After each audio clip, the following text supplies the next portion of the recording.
Hello, Trà Vinh xin chào các bạn. Hôm nay thì mình sẽ nấu chè khoai lang với hai màu tự nhiên nè. Chè thì dẻo cùng với các sợi nè, tạo hình đẹp mắt.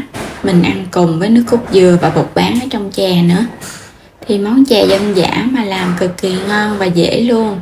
Chè thì nó dẻo dẻo và nó dai dai, đậu phộng thì giòn sực sực, ăn cùng với nước cốt dừa béo béo. Thì bây giờ mời các bạn mình cùng vào bếp để thực hiện luôn nha. Mình chuẩn bị ở đây là 2 củ khoai lang, một màu thì màu vàng, màu là màu tím. Các bạn sẽ gọt sạch phần vỏ, xong rồi mình cắt nhỏ nhỏ ra, mình hấp 15 phút cho khoai nó chín. Phần khoai đã chín rồi, mình chia ra làm 2 phần. Màu vàng mình sẽ tán cho nó mịn ra, mình để riêng ra ha. Hấp chút xíu 15 phút là nó chín. Các bạn cắt nhỏ nhỏ thì mình hấp nó sẽ nhanh hơn. Tán ra nó cũng dễ. Còn nếu kỹ hơn thì các bạn sẽ rây nó lại qua cái rây để cho nó mịn hơn. Khoai lang mình đã tán mịn xong, để qua một bên. Khoai lang màu tím các bạn cũng làm tương tự, mình cũng tán ra cho nó mịn. Mình để riêng ra là để một chút nữa mình sẽ làm 2 màu của chè. Khoai này thì tinh bột nhiều. Mình có là 50g bột bán, khoảng nửa chén bột bán mình ngâm nước ra 1 tiếng cho nó nở, hoặc là nửa tiếng cũng được. Bên đây thì mình có 300g bột năng nha. Cho hết phần khoai màu vàng vô trong cái thau.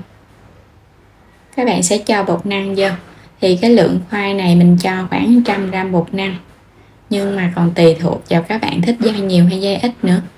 Thì củ khoai là chưa có gọt vỏ là 200g, mình dùng 100g bột năng là mình thấy vừa luôn.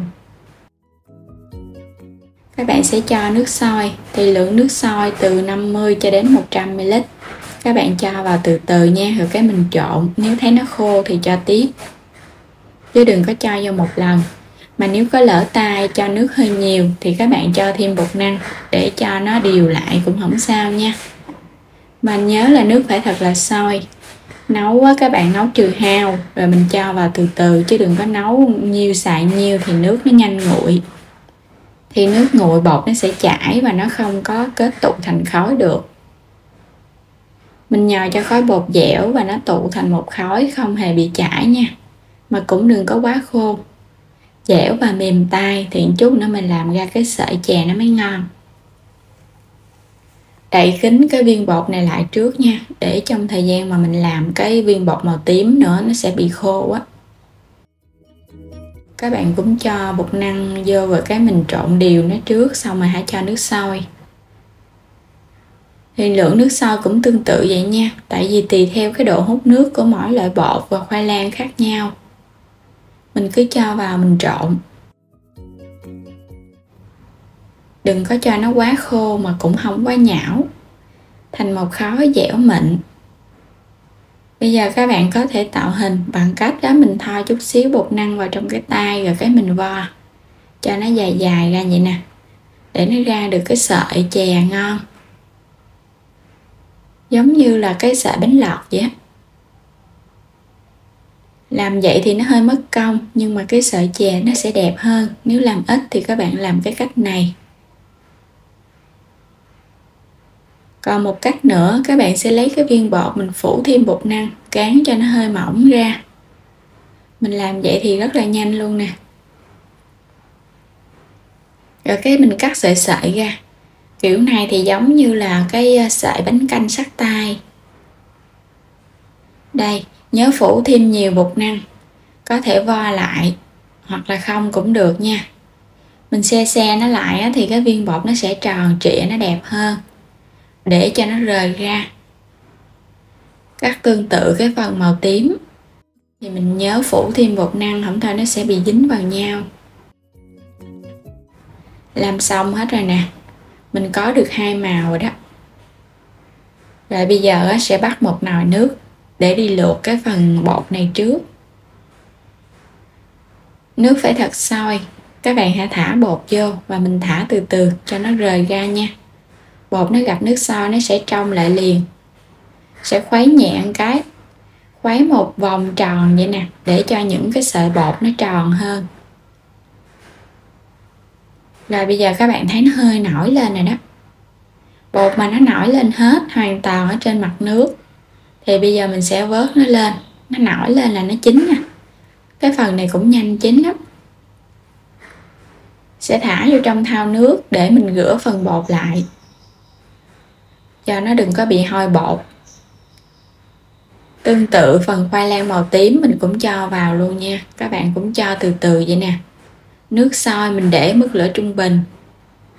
Đẩy nhẹ để cho bột nó không có bị dính với đáy nồi, cũng như là những cái sợi bột nó sẽ được tròn hơn, nhìn nó bắt mắt hơn á. Cũng luộc cho nó chín.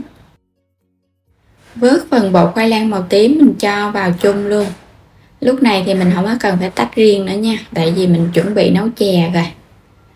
Màu tím nhìn rất là bắt mắt ha, hòa lẫn với màu vàng nữa, hai màu khoai nhìn cực kỳ ngon luôn á. Nấu chè thì mình cho vào đây 1 lít nước cốt dừa lõn thôi. Mình vắt ra từ một trái dừa, 400g dừa nạo, vài cọng lá dứa nữa, thêm nửa muỗng cà phê muối. Và mình cho vào đây 1 chén đường. Phần đường này thì tùy thích độ ngọt nhiều hay ít mà các bạn điều chỉnh. Cho cái phần bột bán vô luôn ha. Rồi bây giờ mình sẽ nấu khoảng 5 phút. Sau khi nước cốt dừa bột bán nó sôi lên 5 phút á, thì bây giờ các bạn kiểm tra thấy bột bán nó hơi trong lại, vậy là được rồi nè. Mình sẽ vớt những cái sợi bột mình cho vô luôn. Bột bán chỉ cần nấu 5 phút thôi, tại vì mình đã ngâm trước rồi á. Mình cho bột vô hết luôn ha. Rồi sẽ nấu khoảng 5 phút nữa để cho phần bột này á, nó chín và nó ngấm nước cốt dừa đường. Các bạn sẽ cho vào đây thêm 300ml nước cốt dừa đặc nữa nha. Nước cốt nhất á, là 1 chén vuông á. Hồi nãy á, là mình vắt ra chia làm 2. Một phần là nước cốt đặc cho vào sau để giữ được cái độ béo tự nhiên. Còn một phần là nước cốt dừa lõn thì mình để nấu chè. Cho vào hết luôn. Cho nước cốt đặc vô thì mình sẽ tắt bếp liền nha, không cần phải để lâu quá, độ béo nó bị giảm. Và chè này á, khi còn nóng nó sẽ hơi lõn một chút, các bạn chờ khoảng 10 phút thì nó sẽ sánh lại hơn. Đây là phần chè mình nấu 10 phút rồi nè. Các bạn thấy nó sánh và nó ngon ha. Bột bán nó trong trong nè, nước cốt dừa thì nó trắng, hòa cùng với những cái sợi chè màu vàng màu tím bắt mắt nữa. Nhìn ngon quá các bạn ơi. Có 2 củ khoai lang cùng với 2 chén bột năng mà mình ra được bao nhiêu đây chè nè. Rất là nhiều luôn á. Mình sẽ múc vào chén. Chè này á, vì nó có bột cho nên là khi các bạn để nguội nó sẽ sánh sệt hơn. Ăn cùng với đậu phộng rang giả dập. Vậy là mình đã hoàn thành xong món chè chỉ với nửa tiếng đồng hồ thôi. Hai màu bắt mắt. Rồi bây giờ mời các bạn cùng thưởng thức chè ngon với mình nha. Dẻo nè, béo ngậy luôn và có cái độ ngọt tự nhiên, không có quá gắt nha. Vì trong khoai đã có ngọt rồi, mình cho thêm chén đường nữa thì nó ngọt dịu chứ nó không có quá ngọt nhiều. Chỉ bỏ ra chút xíu thời gian, có thêm khoai lang nữa để có được cái món chè ngon cho cả gia đình cùng thưởng thức. Bây giờ thì mình cảm ơn các bạn đã theo dõi ủng hộ kênh của mình. Xin chào và hẹn gặp lại trong những video tiếp theo.